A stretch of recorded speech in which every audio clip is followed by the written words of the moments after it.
कि आगामी 2 अक्टूबर को जनसुराज पार्टी का रूप लेगी। पूरे बिहार में 243 सीटों पर हमें हम प्रत्येक लोकसभा क्षेत्र में कम से कम एक महिला प्रत्याशी को भी चुनाव में।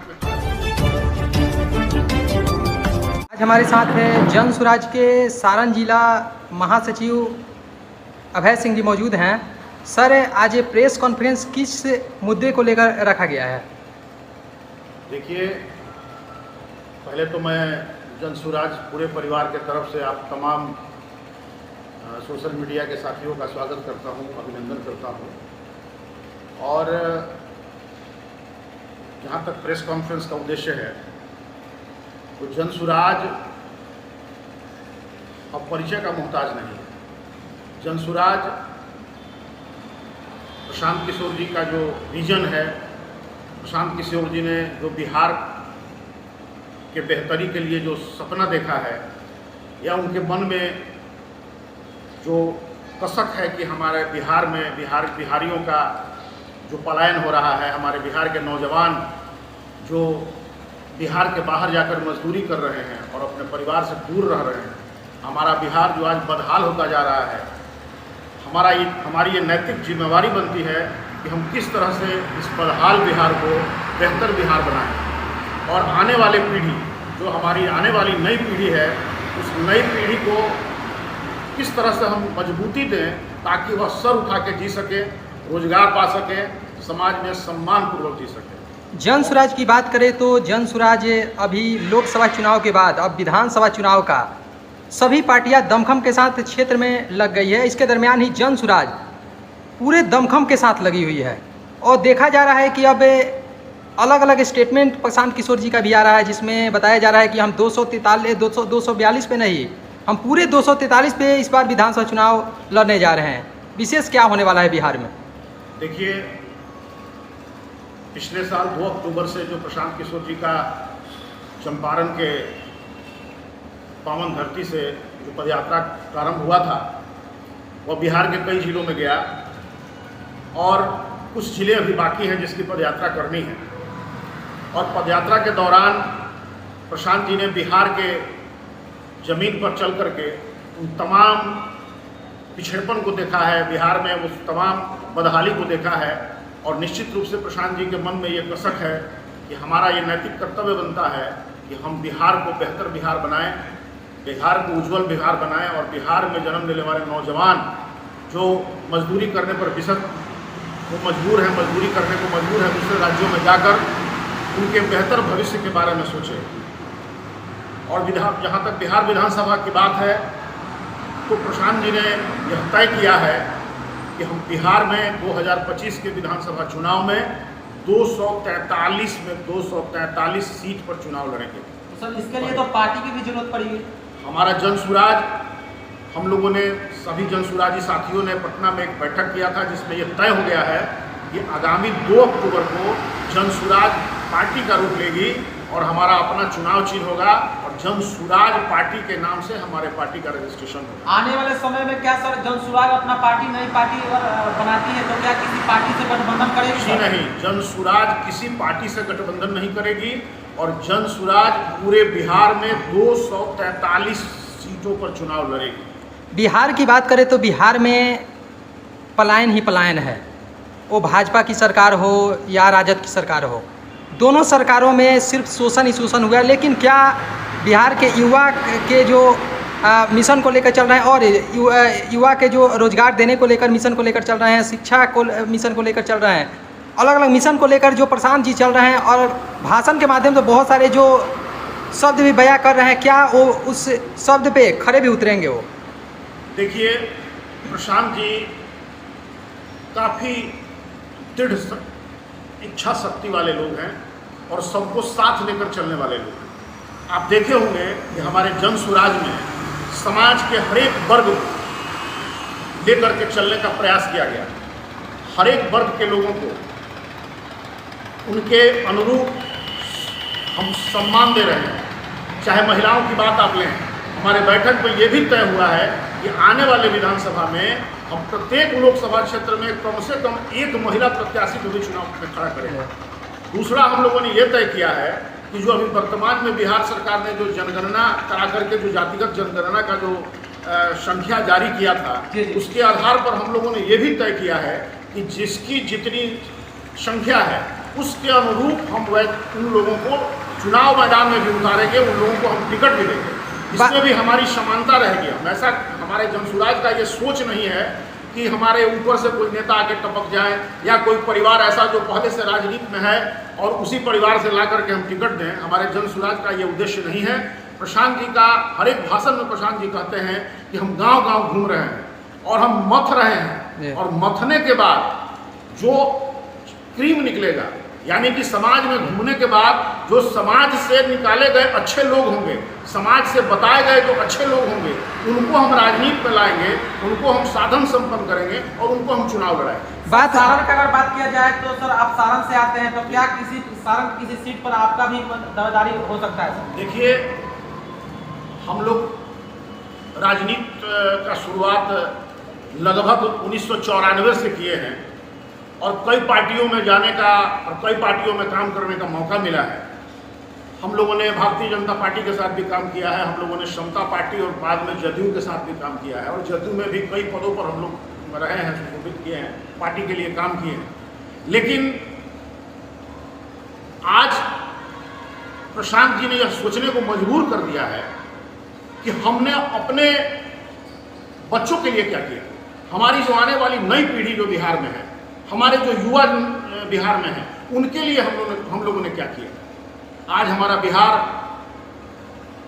कांग्रेस के समय से आप चलिए तो कांग्रेस के समय कुछ बिहार में कल कारखाने लगे, कुछ उद्योग धंधे पनपे, देश में आज़ादी मिली उसके बाद। लेकिन उसके बाद जो सामाजिक न्याय की बात होती है, तो अगर आप देखेंगे तो क्या सही रूप से सामाजिक न्याय मिला?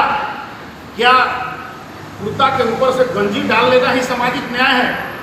क्या अपने ही परिवार के लोगों को राजनीति में किसी तरह घसीट के लाना ही सामाजिक न्याय है? या सामाजिक न्याय वो है जो प्रशांत जी सोच रहे हैं कि समाज के उस सबसे पिछले पायदान पर रहने वाले लोगों को हम आगे लाएंगे, समाज में उनको उचित मान सम्मान देंगे और उनकी संख्या के मुताबिक उनको हक देंगे, उनको पार्टी के पद पर सुशोभित करेंगे और उनको विधानसभा में टिकट देकर चुनाव लड़ाएंगे। और यह जो सोच प्रशांत जी का है, यह जो प्रशांत जी का विजन है, इससे निश्चित रूप से समाज के उन दबे कुछ लोगों का विकास होगा और उनका सोच बढ़ेगा। और जब बिहार में रहने वाले लोगों का जब सोच बदलेगा, जब यह जाति के दलदल से लोग निकलकर ऊपर आएंगे, तो लोग निश्चित रूप से बिहार के बारे में सोचेंगे, अपने बच्चों के भविष्य के बारे में सोचेंगे। और जब ऐसी जागृति हम लोग पैदा कर लेंगे, हम जनसुराज के साथ ही जब ऐसी जागृति पैदा कर लेंगे, तो निश्चित रूप से आने वाले दिनों में एक बेहतर विकल्प हम खड़ा करेंगे और एक बेहतर सरकार हम देंगे बिहार में, जो बिहार में बदहाली को, बिहार में व्याप्त भ्रष्टाचार को, बिहार में व्याप्त बेरोजगारी को दूर करेगा। आने वाले पीढ़ी के बच्चे बिहार में ही पढ़ेंगे, बिहार में ही उनको रोजगार उपलब्ध कराया जाएगा। और जो हमारा बिहार आज बदहाली के सबसे पिछले पायदान पर खड़ा है, वह निश्चित रूप से एक अग्रगणी राज्य के रूप में आने को देखने को मिलेगा। और आप तमाम युवा लोग भी हैं इसमें, आपको भी देखने को मिलेगा। सारण में पूरा आप एक्टिव दिख रहे हैं, इसके दरमियान ही नगरा से आप जिला परिषद प्रतिनिधि भी हैं। हर समय आप एक्टिव रहते हैं, हम देखते रहते हैं। लेकिन क्या मरहौरा को लेकर भी कुछ बातें, बहुत सारे जगहों पे हम लोग विधानसभा चुनाव को लेकर कैंपेन कर रहे थे, इसके दरमियान कुछ आपके बारे में सुनने के लिए भी मिला कि नहीं इस बार के विधानसभा चुनाव में अभय सिंह जी भी अपना दावेदारी ठोकेंगे और हम लोग उनके साथ हैं? देखिए, आपने जो चर्चा किया यह बात सही है कि पंचायती राज के राजनीति में सन 2000 से हम लोगों ने चुनाव लड़ा है और लगातार लड़ा है, जिसमें 3 बार हमें सफलता मिली है, 3 बार हमें जनता का सेवा करने का मौका मिला है। और मैं आपको बता दूं कि मढ़ौरा प्रखंड के भी एक भाग से लगातार 10 वर्षों तक सेवा करने का मौका मिला है।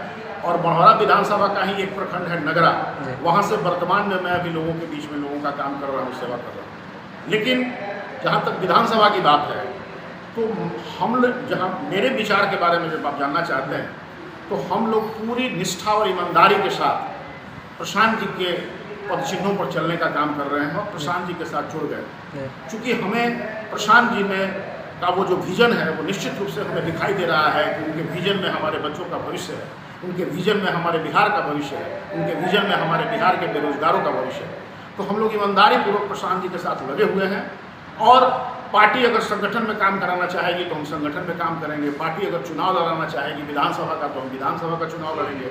अगर पार्टी आने वाले दिनों में लोकसभा का चुनाव लड़ाना चाहेगी तो हम लोकसभा का चुनाव लड़ेंगे। यह फैसला हम लोगों ने पार्टी पर छोड़ दिया है, यह फैसला हम लोगों ने प्रशांत जी पर छोड़ दिया है, यह फैसला हम लोगों ने उन तमाम जन सुराजी साथियों पर छोड़ दिया है जिन्हें तय करना है कि हमारे क्षेत्र से कौन लड़ेगा। ये न प्रशांत जी को तय करना है, ना ये हमें तय करना है, या हमारे संगठन के किसी को तय करना है। कल एक पार्टी के द्वारा कोई कार्यक्रम का भी आयोजन किया गया है जिला में, इसको लेकर क्या कहना चाहेंगे सर? देखिए, कल पार्टी का हमारा कोई ऐसा कार्यक्रम नहीं है। जो हमारे डीएससी की जो बैठक होती है, पहले हम हर महीने में एक बार बैठक जिले में डीएससी के सदस्यों के साथ और हमारे सभी जो प्रखंड के पदाधिकारी हैं, जो हमारे कोऑर्डिनेटर हैं, उनके साथ हम बैठक करते आए हैं। हमारे जो जन सुराज के जिलाध्यक्ष हैं आदरणीय राम पुकार मेहता जी की अध्यक्षता में। तो पिछले समय में जो चुनाव चल रहा था लोकसभा का, उस कारण से बैठक एक महीने नहीं हो पाई है। तो हमारा कल 3 बजे से जन सुराज के डीएससी के सदस्यों का, जन सुराज के सभी प्रकोष्ठों के पदाधिकारियों का, सभी कोऑर्डिनेटर जो भी हमारे हैं, उनका एक बैठक है 3 बजे से, वो आहूत की गई है और वो एक सामान्य बैठक है। उसमें हम जन सुराज का जो मिशन है 1 करोड़ लोगों को जन सुराज से जोड़ना, या फिर हमारी क्या भूमिका होगी, हमारा संगठन का कैसे विस्तार होगा, इन सब विषयों पर चर्चा होगी। लास्ट अपील क्या करना चाहेंगे तमाम सारण के साथ साथ पूरे बिहार के जन सुराजी से? देखिए, मैं यह आपके माध्यम से यह अपील करना चाहूँगा पूरे बिहार के लोगों से कि एक व्यक्ति आज निकला है बिहार में व्यवस्था परिवर्तन का संकल्प लेकर के। एक पुरानी कहावत है देहात में कि बिलाई के गर्दन में घंटी के बांधी। तो लोग परेशान हैं, लोग त्राहिमाम कर रहे हैं, लोग भ्रष्टाचार से परेशान हैं, लोग बेरोजगारी से परेशान हैं, किसान परेशान हैं, बच्चे परेशान हैं। यहाँ बिहार में अभी आप देखें कि जो नीट की परीक्षा हुई उसमें किस तरह से धांधली हुआ, किस तरह से क्वेश्चन आउट हुआ, और जो प्रतिभा रखने वाले बच्चे हैं वो पीछे रह गए, और जो चोरी से क्वेश्चन मंगाने वाले लड़के हैं वो 720 नंबर लेकर के बैठे हुए हैं। तो सारे लोग परेशान हैं। बिहार के बच्चे बाहर जाकर शिक्षा ग्रहण कर रहे हैं। यह बिहार जो सबसे ज़्यादा आईएएस और आईपीएस पैदा करता है, वह बिहार आज बदहाल की स्थिति में है। बिहार के बच्चे बाहर जाकर के अपना पैसा दे रहे हैं और वहाँ पढ़ाई कर रहे हैं, और वहाँ से बाहर जाके विदेशों में जाकर के अपनी प्रतिभा को निखार रहे हैं और अपने प्रतिभा से बड़ी बड़ी कंपनियों को फ़ायदा पहुँचा रहे हैं। आखिर आज हमारा बिहार बदहाल है। तो प्रशांत जी ने जो विजन लेकर के चला है, आने वाले दिनों में अगर हमारे बिहार के सभी लोग इस जातीय दलदल से उठ गए और हमारे नौजवान अगर बिहार में व्यवस्था परिवर्तन चाहते हैं, तो उन्हें प्रशांत जी के विजन को समझना होगा और उसे आत्मसात करना होगा। और अगर हमारे नौजवानों का सहयोग रहा और हमारे बुजुर्गों का आशीर्वाद रहा, तो वो दिन दूर नहीं कि आने वाले दिन में जन सुराज बिहार में नई सरकार बनाएगा और बिहार में तमाम कुरीतियों को दूर करके व्यवस्था परिवर्तन करेगा और ऐसी सरकार देगा जो जनता की सरकार होगी, जो भ्रष्टाचार मुक्त सरकार होगी, जो रोजगार को बनाने वाली सरकार होगी, जो रोजगार देने वाली सरकार होगी, जो शिक्षा के क्षेत्र में, स्वास्थ्य के क्षेत्र में, किसानों के क्षेत्र में लोगों को सीधे लाभ पहुंचाने वाली सरकार होगी और जनता से सीधे संवाद करने वाली, जनता के समस्याओं को सुनने वाली ऐसी व्यवस्था होगी, ऐसी सरकार होगी। और इसके लिए हमारे नौजवानों को जागरूक होना होगा।